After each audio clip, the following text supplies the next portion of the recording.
Michael Malloy went by many monikers, Iron Mike, Mike the Durable, and later even Rasputin of the Bronx. Wonder why? Well, he just refused to die, no matter how many attempts on his life there were. And there were, according to some reports, at least 20 attempts. Born in Ireland in Donegal County in 1873, he spent most of his adult life in New York. At first working as a firefighter, but later in the 20s and 30s he was down on his luck and he was homeless and a drunkard. Now this is where the interesting part of the story begins. His iron stomach and his unprecedented ability to survive, as well as his obliviousness. But before any of that, if you by any chance like strange and bizarre videos about strange and bizarre people, places, sometimes even experiments, you should subscribe to my channel, since those are the only videos that I make. And while you're at it, why don't you also like the video? It helps me a lot. Thanks in advance. Now it all began in summer of 1932, when 5 of his acquaintances, that is Mike's acquaintances, got the strangest idea. And I use the term acquaintance quite loosely here. They just knew Mike that he was a drunkard and homeless person. One of these acquaintances, Francis Pasca, got the wildest idea while holding his glass of whiskey and observing Mike as he was stumbling to the bar of their local speakeasy. Now speakeasy, since it was a prohibition era and there were no local bars or pubs around, you had to be secretive, and terminology for those places where they sold illegal alcohol was speakeasy shops. In other words, smuggler's house. So he was looking at Mike, eyeing him up and down, and then he turned to his friend Tony Marino and suggested the following. Hey Tony, why don't you take a life insurance on our old pal Mike there? You do that and I'll do the rest, if you know what I mean. Now Tony paused, took a look at Mike, because he knew full well why Francis suggested that. Because for Tony this was not his first rodeo. In fact, he had done something similar the year prior. Tony had met and got close with a homeless woman named Mabel Carson. In fact, he got so close with her that he made her take life insurance of around $2,000 and made him the sole beneficiary of that life insurance.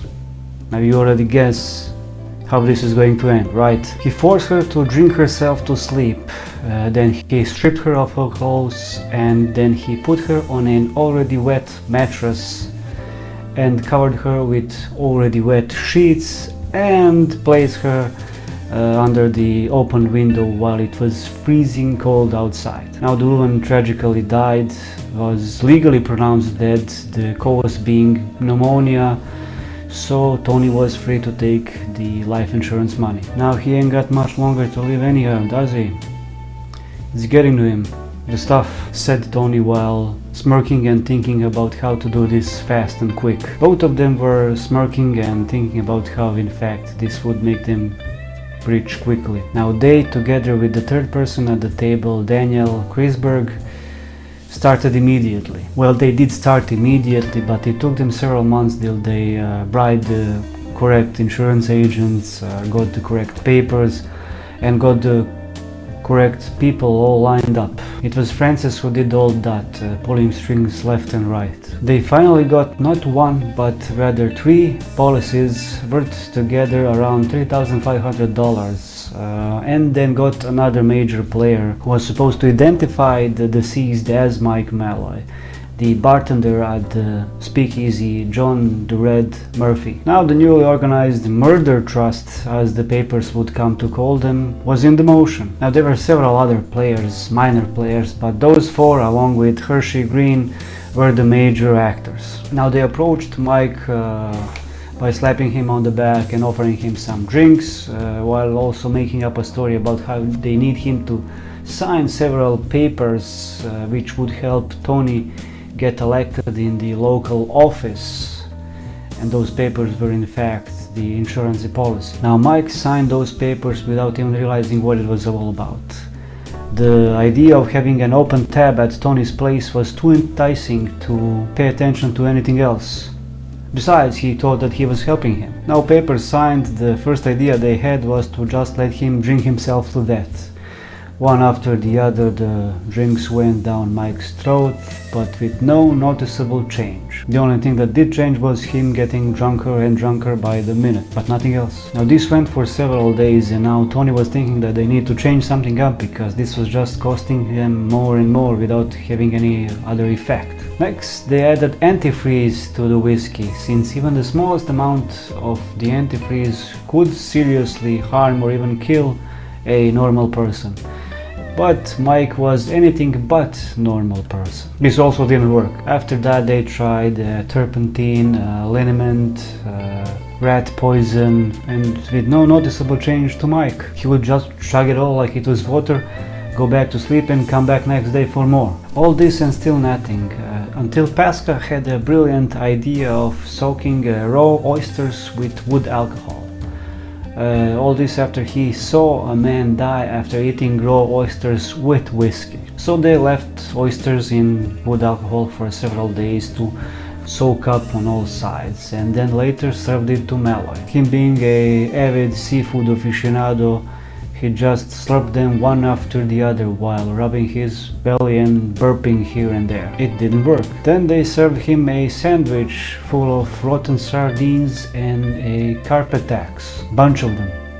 That still didn't work. Now at this point they started looking like a cartoon characters with their silly ideas. Like what was next? Like a sandwich with a spoiled mayonnaise, rotten blowfish meat, and nails. I mean, I'm assuming that also wouldn't work, but still. Now figuring that nothing he ate or drank was ever going to kill him, they had to do something more forceful, a bit more radical. And let's be real, the cost of all those cans of turpentine, wood alcohol, food and whatnot was just piling up. So the next idea was to get him drunk and bring him to a park at minus 14 degrees Fahrenheit, drop him in the snow, dose him in 5 gallons of water all over his chest and head, and let the nature do its work. Now happy with this idea, Tony and Francis executed it. Now the next day, coming to his speakeasy for work, Tony was shocked to see Mike in his own basement, half frozen, shaking and saying how it was just a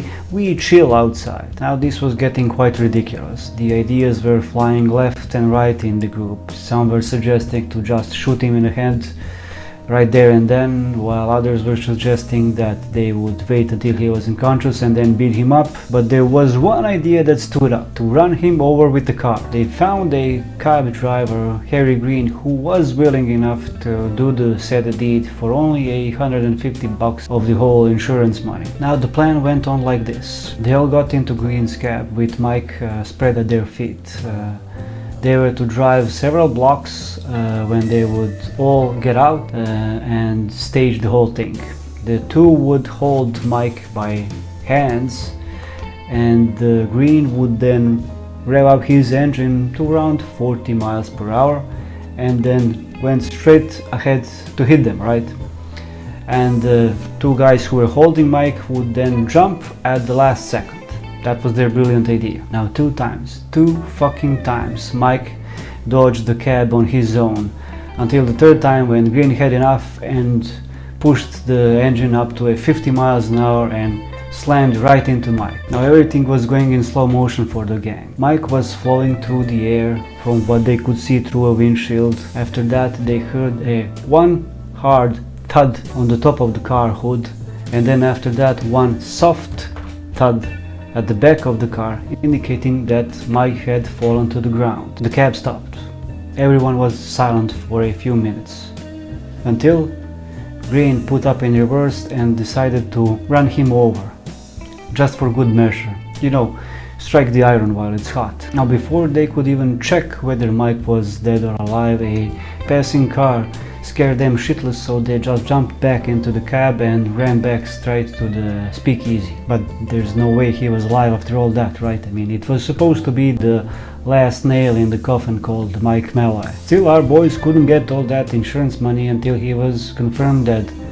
legally confirm that. So they had Joseph call local morgues to see if he could find his missing sibling, but there were no records of anyone under that name in the hospital, injured or even dead. 5 days have passed since that incident, and gang had seriously considered just killing another random homeless drunk person and claimed it was Mike Malloy, when suddenly at the front door of the speakeasy there was none other than Mike Malloy himself, bruised with several broken bones, but other than that he was his regular old self, thirsty for a good drink with a hell of a story to tell. Well, half of the story, since that's all he could remember, since he was unconscious for most of it. At this point, enough was enough. They had another insurance premium to pay up, and it was getting too much. So on February 21st in 1933, Mike Malloy passed away. They waited till he passed out of alcohol and then dragged him upstairs to Tony's room. Then they took an open gas pipe and shoved it down his throat.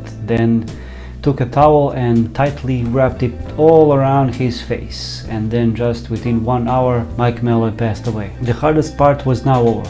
All they had left to do was to collect the insurance money.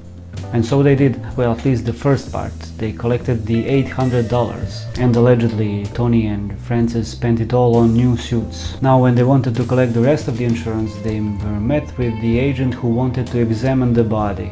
Since word got around that durable Mike Malloy was in fact murdered, the only reply that the boys could give him was that he was already buried, and that raised suspicions through the roof. An investigation ensued and found 4 of them guilty of the first-degree murder: Francis Pasca, Tony Marino, Joseph Murphy, and Daniel Kreisberg, all sentenced to death by electric chair in the infamous Sing Sing. And it's quite ironic how they fell like flies from the first bzzz of the electric chair. The only one who got easy and light sentence was Green. He got life sentence. So all in all, Mike Malloy unfortunately did get killed, but his story is not one of horror or sadness, but rather of perseverance and Irish stubbornness. His story, or well, his legacy, lives on even to this day, almost 90 years after his murder. A story like no other, as one might say, or as they say in the Irish Post: the next time you got shit-faced with alcohol, ending up God knows where, not knowing how you even got to that place, think of Mike. Anyway, that's it for the story today. Now this is my second chance to give you a second reminder to subscribe and like the video, since it helps me with this YouTube algorithm. Anyway, that's it. See ya and bye.